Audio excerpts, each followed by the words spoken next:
Oh, Mr. Marston. How are you, sir? I'm all right. I met up with your friend, Seth. Oh, Seth of the Dead. Yes, interesting fellow. You don't meet many men these days with the moral fortitude to cut straight to the chase like that, do you? Thankfully not, Mr. West Dickens. Yes, contemporary society is remarkably harsh on professional exhumers. But did you know that in ancient Egypt, it was an art form valued more highly than literature?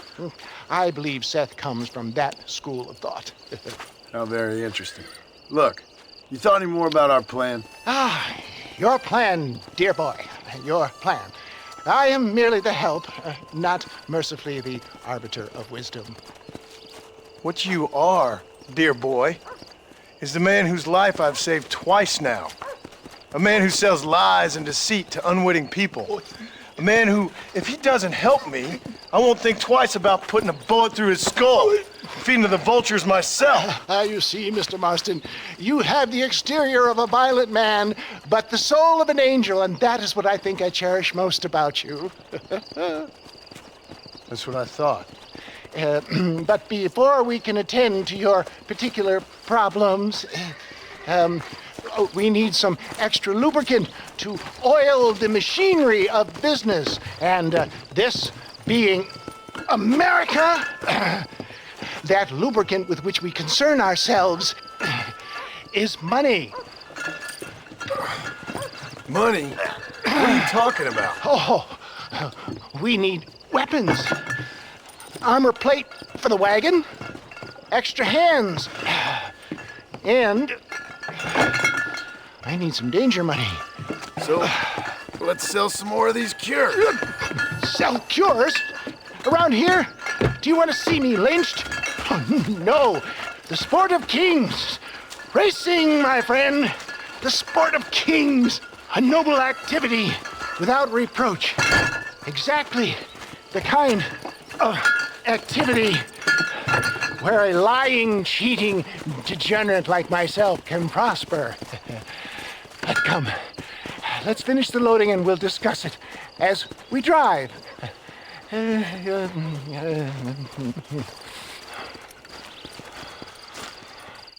Now, sir, tooth gap, tooth breach.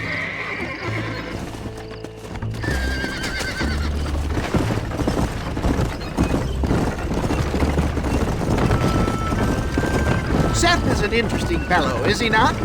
I wouldn't say interesting, more deeply disturbed.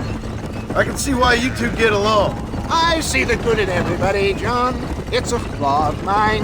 I have a soft spot for life's flotsam and jetsam. The connection with him more like, you and Seth have a lot in common. You both rob people for one. Mind you, at least he waits until they're dead. Ah, my dear boy, nobody is more critical of drinkers than a drunk who's mended his ways. What are you talking about? Come on now, John. I've heard about you. You spent your life robbing people. It's a little inappropriate to be taking the moral high ground now. I had the courtesy to put a gun in their face. Whatever helps you sleep easily at night. We stole from those who had too much. We tried to give to those who had too little. A Robin Hood with spurs. Oh, romantic. You expect me to believe that poppycock? Maybe I'll have the good fortune to be able to leave my nefarious life behind one day and work on the government's dime. Don't talk about things you don't understand. Dear, oh dear, simmer down, my boy. You need to start appreciating your friends more. Folks around here don't see you as any different from Bill Williamson. I didn't think I'd have to huckster snake oil and dig up the dead, that's all. Take it from me, John.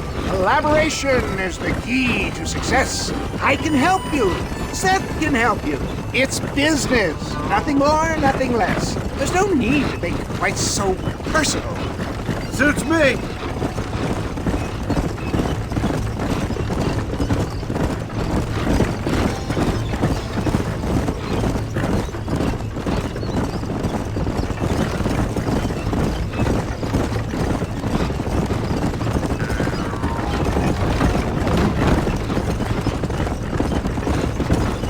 Anyway, John, we must talk about the race.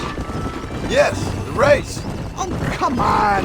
Time to purge that negativity and start thinking like a winner. You're going to have a whale of a time. They've been holding these chariot races in New Austin for as long as I can remember.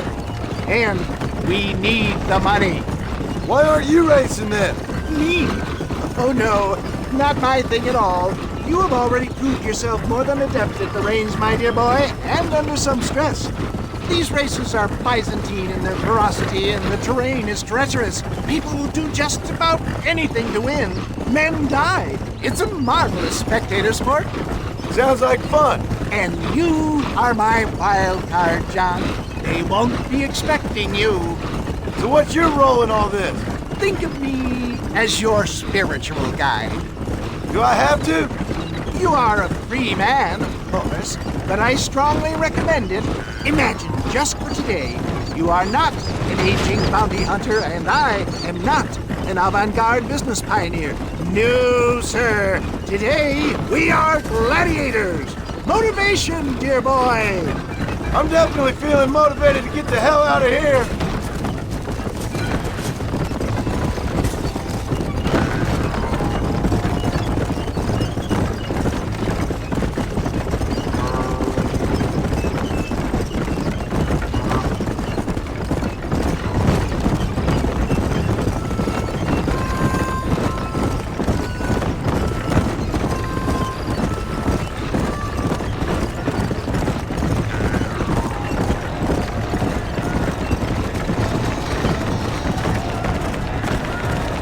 Here we are, John.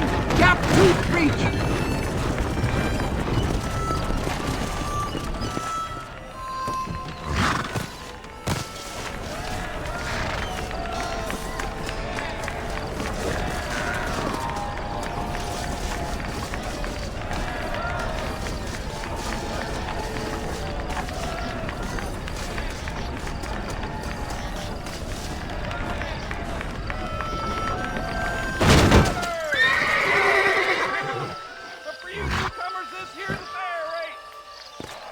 Manners and let the faster cart pass.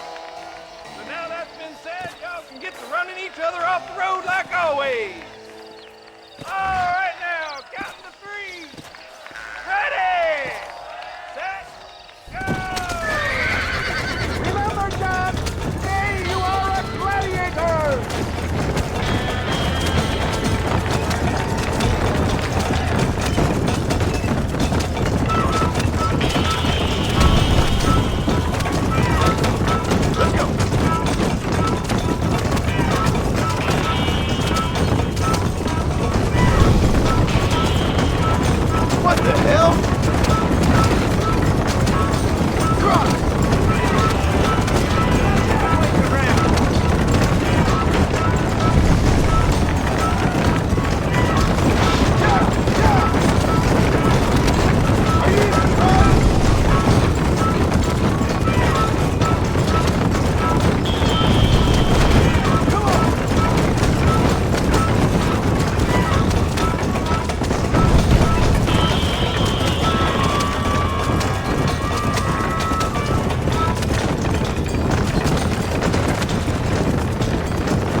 Thanks, mister.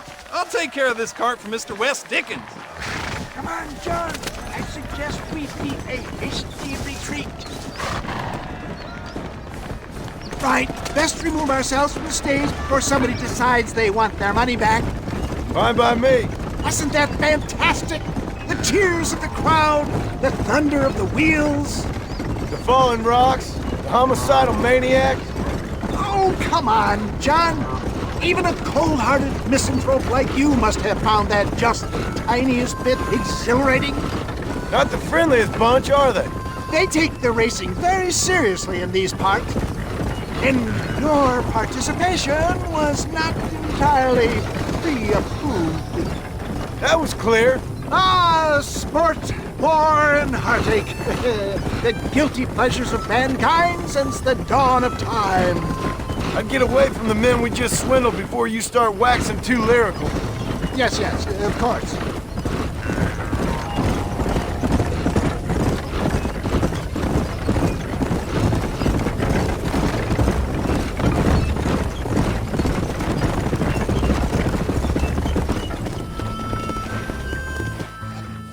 Well done, sir. Well done. Having you as a ringer has netted us a fine profit. We seem to be wasting time, old man. Oh, patience, my friend. The Trojan horse cannot run before it can walk, if you'll forgive the metaphor. Next, we need to procure some grand and overwhelming firepower. And for that, you need to contact an old friend of mine. Goes by the name of Irish. Irish. Yes, he's an interesting kind of fellow. He usually can be found in Armadillo or some other town around here on some bacchanalian revel or such. Great. An alcoholic arms dealer. What could be better?